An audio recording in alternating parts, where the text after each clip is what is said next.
All right, and we are live. So thank you all for joining tonight. Welcome to the Radio Free Hub City monthly newscap. I'm your host, DJ Warbuckler, coming to you live from the Honey Pot Acres Farm Studios in Hagerstown, Maryland. Joined by me today is DJ BB. So what is the newscap? It's a podcast format show where you can participate live on X. There's no dial-in line, there's no script, there's no set agenda. We talk about local and global news that matters the most to Hub City. Would you like to participate? For select people, we'll give you exactly 2 minutes to state your thoughts on a topic that we're discussing during tonight's show, if you're brave enough to hit that little request button. So just hit that request button, we'll consider you for participation. Now, let's take a look at tonight's topics. BB, what you got over there? Why don't you start us off with our first fantastic news article of the night we're going to talk about? Wait, which one was that? Whichever one your heart desires. I think that we should probably talk about how they have finally settled on the early voting places in Washington County. That's probably good to let people know. Yay! I don't have a soundboard, so yay! All right, so early voting in Washington County. For those not familiar with all the fiasco on that, BB, you can probably summarize it better than I can. You're the legal expert here. Tell me about it. You know what? I really like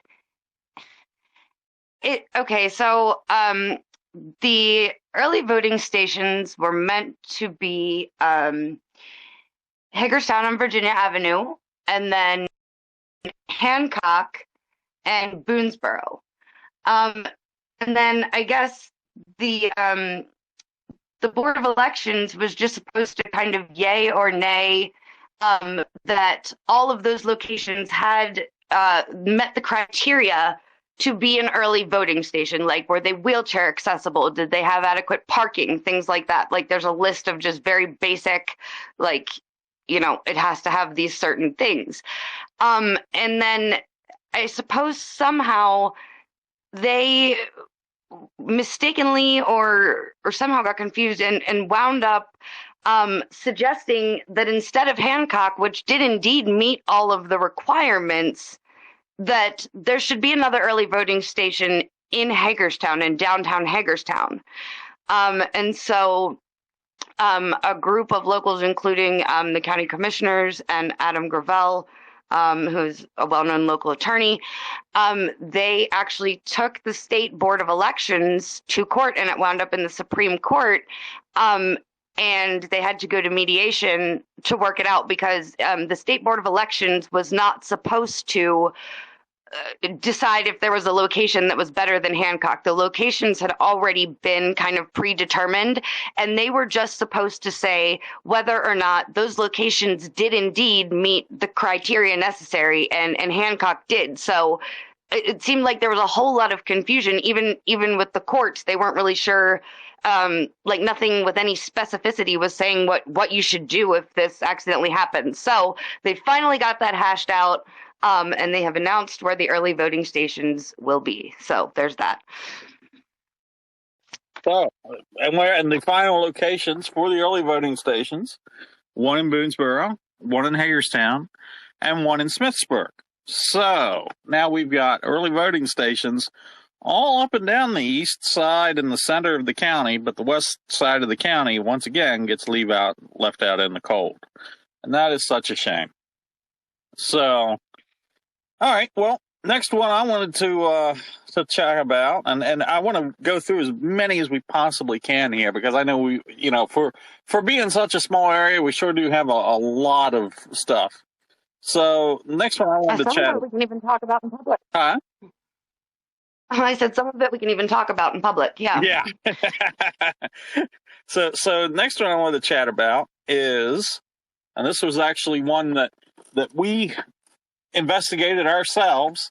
South Potomac residents concerned that Hagerstown is failing to enforce its noise ordinance. Now, for those not familiar, City of Hagerstown has a noise ordinance and that noise ordinance requires certain decibel levels to be maintained, especially during the evening hours on weekends and weekdays. And there was multiple complaints sent to Radio Free Hub City that the city council is not enforcing the ordinance for the noise. Specifically for one location in Hagerstown, which is called Vibes Lounge, which is on South Potomac Street. So, Radio Free Hub City, we looked through a lot of complaint emails that were forwarded to us by the concerned residents, where they had to actually talk to the city.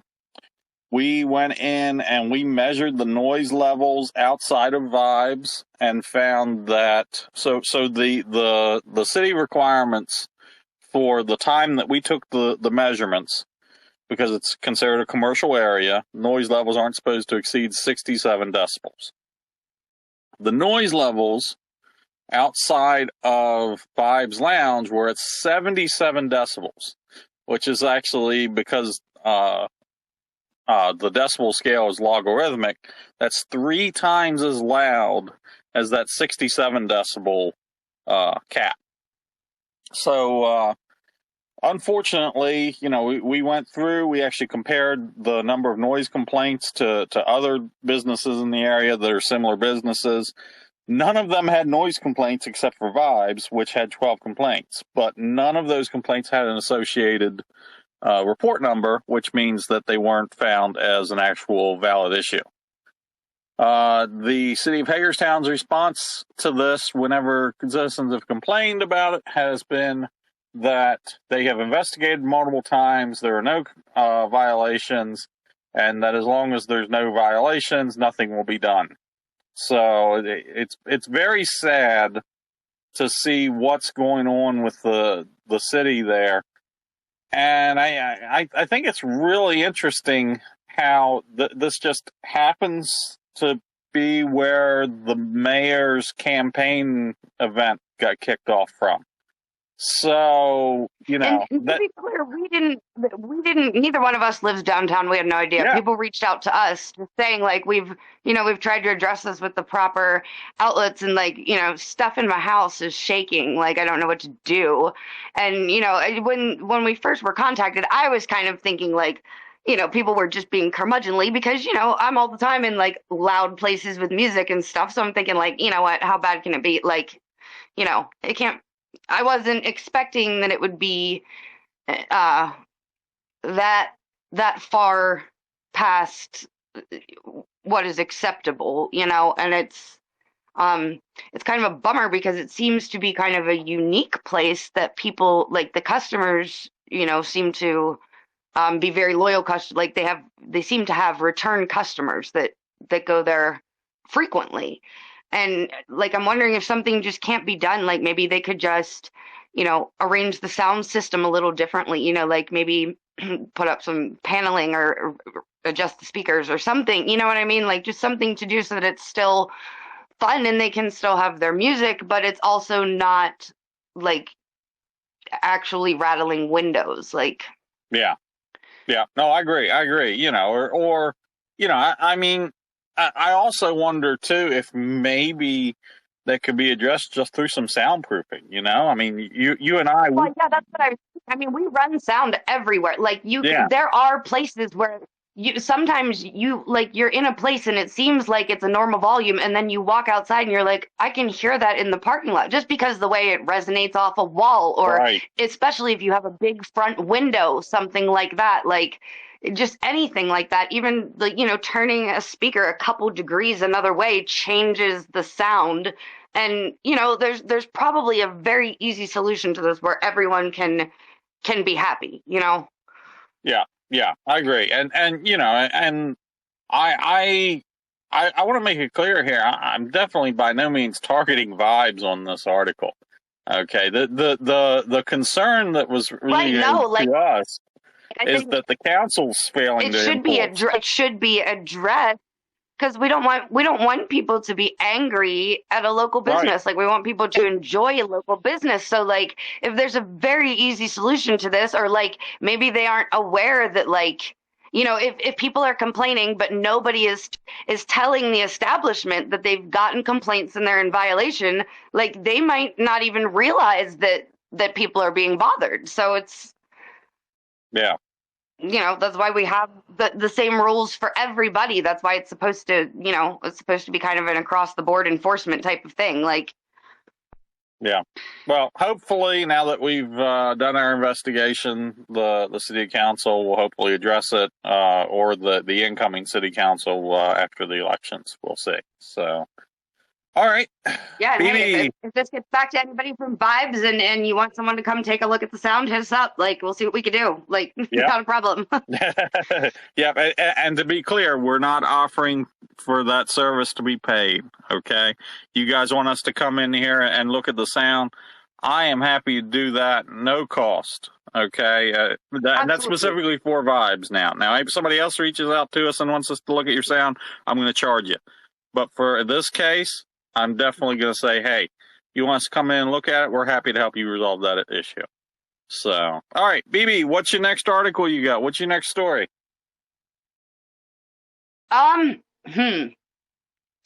Let's see.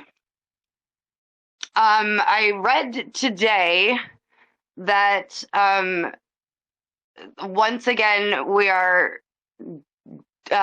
debating removing the statue of Robert E. Lee from Antietam, and that one, that's always a controversial issue. Like it's, some people feel that it's erasing history, and other people feel that like it's glorifying things that should absolutely not be glorified. So, and then I believe that there was legislation introduced by our local delegate that also wanted to, correct me if I'm wrong, but they want to rename like buildings and streets that are named after things associated with the Confederacy. That's what it was, right? Correct. Yep. Yeah. So, all right. So we've got two separate, very sticky issues here. The first issue there is you have a monument on the Antietam Battlefield and you want to remove it. That is a terrible, horrible idea. Now, with that said, one of the arguments regarding that monument is that it's in a location that is not historically accurate because Lee was never on that part of the battlefield. You know what? I'm okay with that. That is a fair and valid argument. So let's move the statue instead of just removing it completely. So it doesn't matter. Now, like, does it matter that it was like purchased and placed there by a private citizen? You know what I mean? Like that it's like, does that matter who put it there? It does not matter because the federal government then purchased the land and the statue. Now, if this was put there by a private citizen and still on private land and they were trying to remove it, yeah, I am the first person who is going to grab the torches and pitchforks for that, because now you're trying to tell a private citizen that, they can't do something that's protected by the First Amendment. But because it is considered federal property, they can technically do what they want with it. But the question is, should they? Now, the other issue, our measure that was introduced by Delegate Grossman, as well as several other delegates, forcing the renaming of buildings, streets, parks, what have you, that are associated with names of people who were in the Confederacy. Now, here's the problem with that, is where do you draw the line?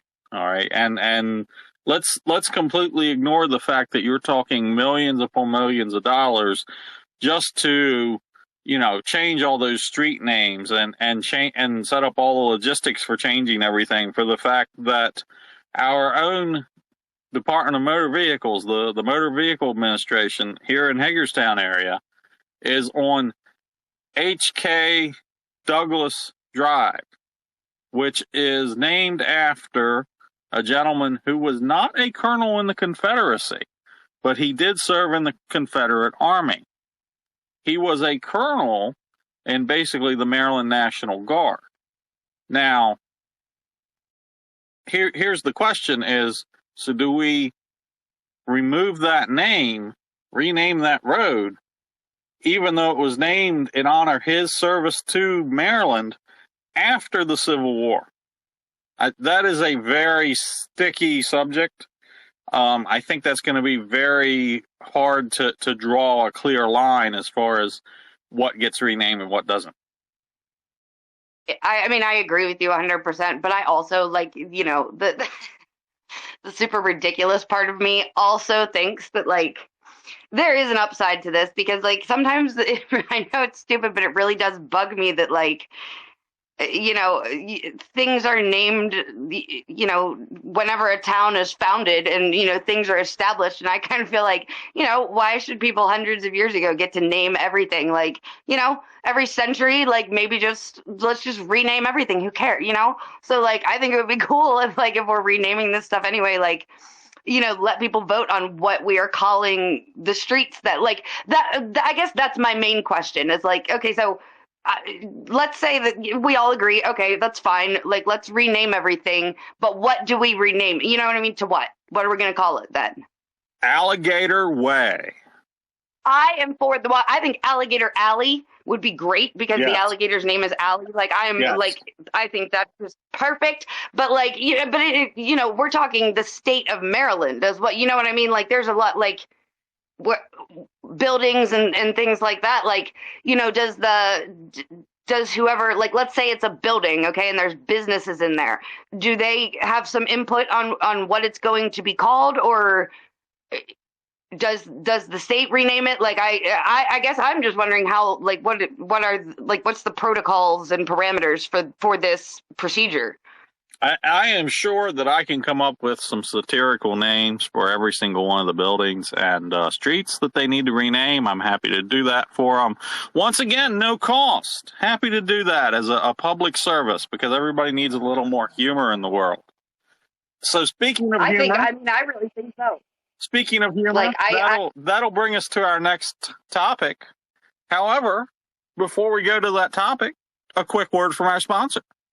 Now, a word from our sponsor, Honey Pot Acres Farm.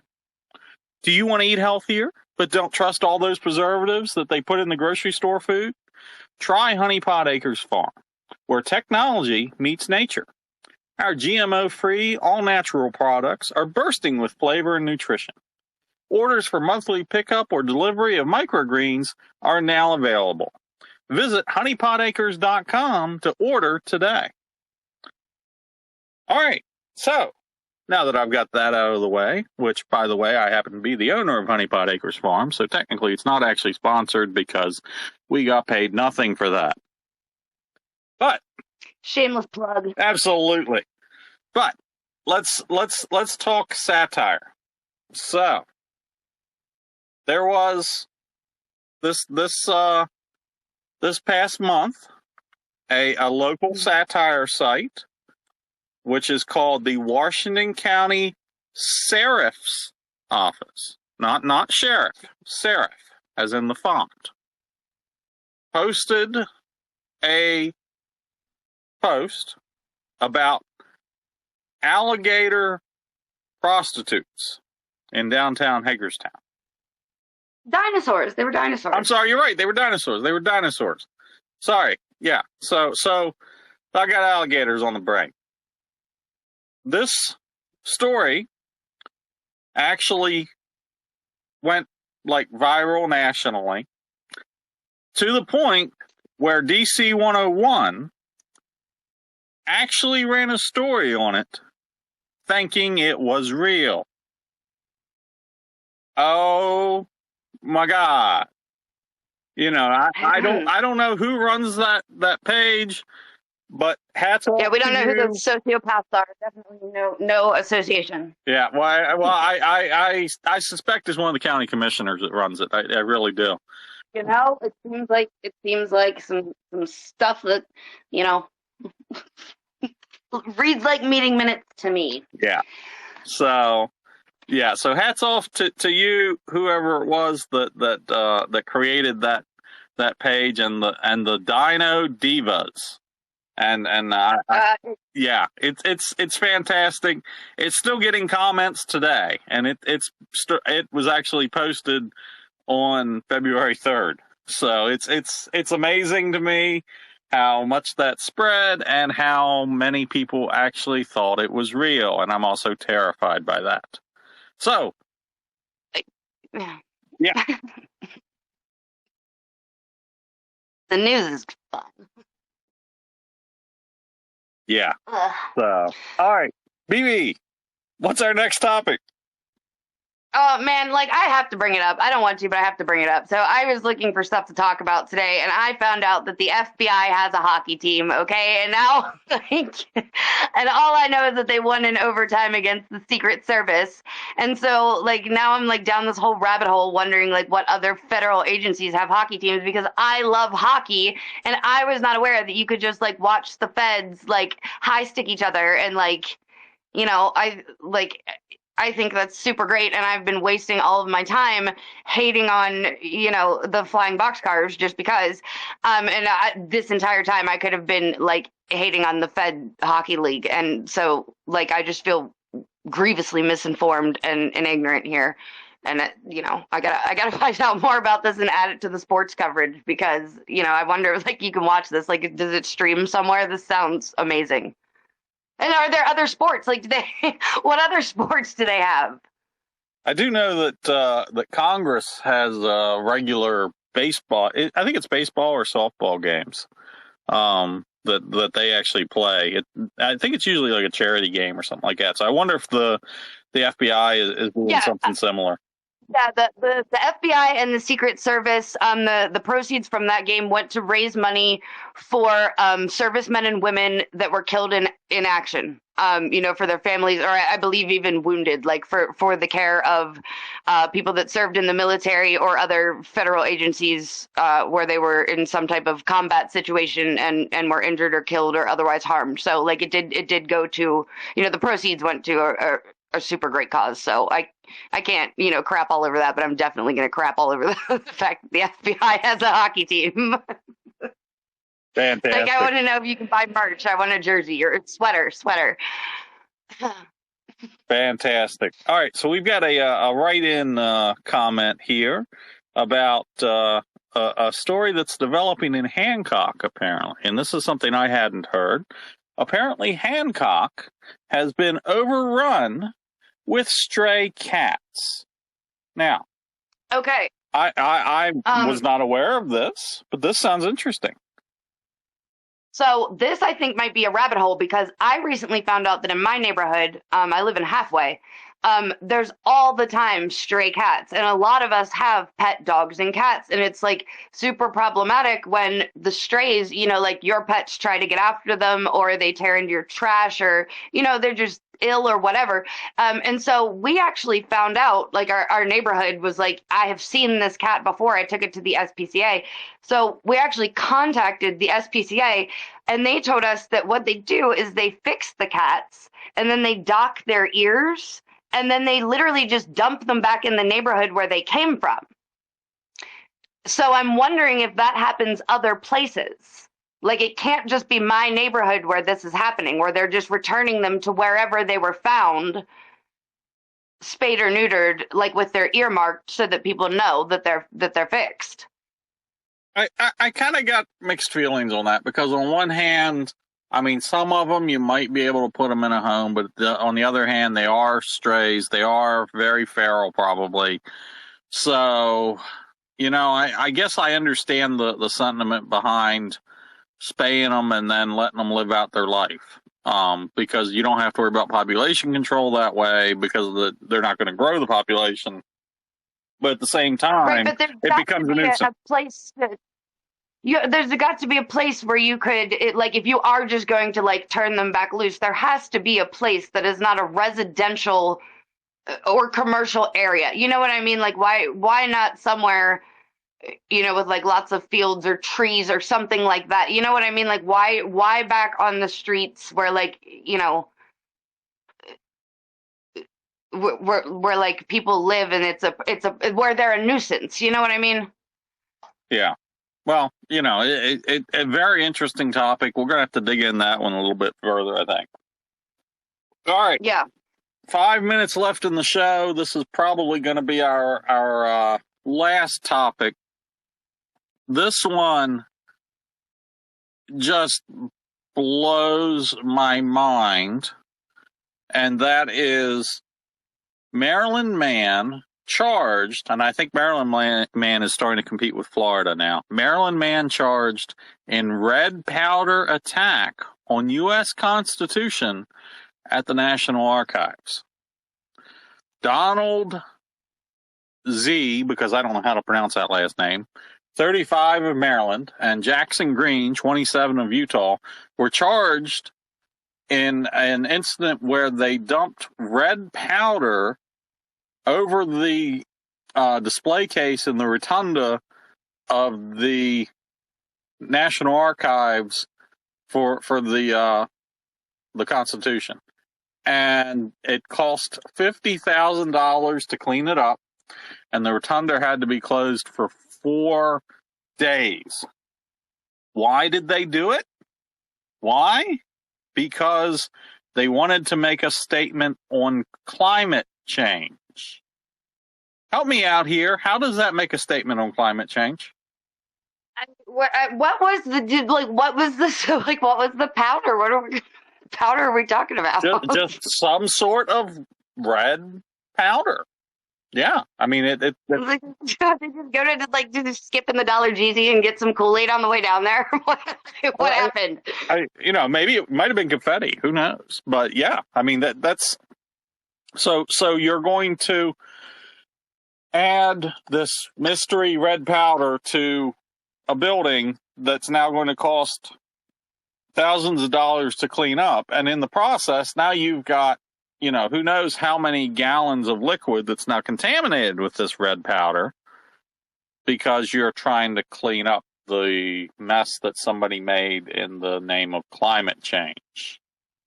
I'm baffled. Indoors. I don't. Climate controlled. The Constitution is in like one of those tight, like super climate controlled like environments too. You know what I mean? Like for a reason, so that it doesn't just like fall apart because it's the Constitution. So you're gonna go to a place that's like maybe one of the only places on Earth where the climate is like on point, like all the levels are registering right where they should be. Fun fact on the Constitution and the Declaration of Independence and all those documents. Now, I don't know if this is true or not. I suspect it is because this was told me by a security guard who worked there at the National Archives back when I visited many years ago. He said that in the case of an attack on D.C., like there's an atomic bomb getting ready to go off in D.C., the Constitution, the Declaration of Independence, all of the documents there in the National Archives are designed to immediately fall down this shaft into a vault to seal them away and preserve them. So that in the case that the building is destroyed, our historic documents are preserved. And I'm just, I got mixed feelings on that. It's kind of cool that they're doing that, but how many millions of dollars did that cost? I think it's I've also been told the same thing because I literally I saw that stupid Nicolas Cage movie where he steals the Constitution, so I literally asked the museum guy like how feasible is that, and he kind of looked at me and then decided that I was not a person that was asking like because I was planning to do it. So he actually did explain that there are like fail safes in place, and even in the event of like a natural disaster or something, like some kind of flood or something like that, they just seal them away somehow like that, like down a chute. But so I guess on a super serious note, like, what, what is the difference between doing that in that building and people that are literally like in jail for like protesting at other federal buildings? Like, yeah, like I assume that this is going to be like, this should be responded to in much the same fashion then, like, right? Like, yeah, you know, is it not the same thing? Like, you went into a government building and caused damage and destruction, and so therefore, like, this should be handled in the same way that it has been handled when people have done it elsewhere. Yeah. Well, you know, let's be honest. That depends on your political leanings. And with that, any last thoughts for the night before we call this our first show a successful show? Well, no, I think, you know, just if we're back next month and didn't get banned for talking about, you know, atomic bombs and dinosaur hookers, you know, it's a whopping success. Oh, Maryland, oh, Hagerstown, you never cease to disappoint me. You know, who needs satire when we can just read the actual news? And that's it. Yeah, it's hard to tell the difference sometimes. It sure is. And that's it for tonight's newscast. So, on behalf of BB and myself and all of the Radio Free Hub City family, thank you for listening, and we hope that you'll join us next time. And don't forget to visit our website for more local and national news at radiofreehubcity.com. And with that, good night.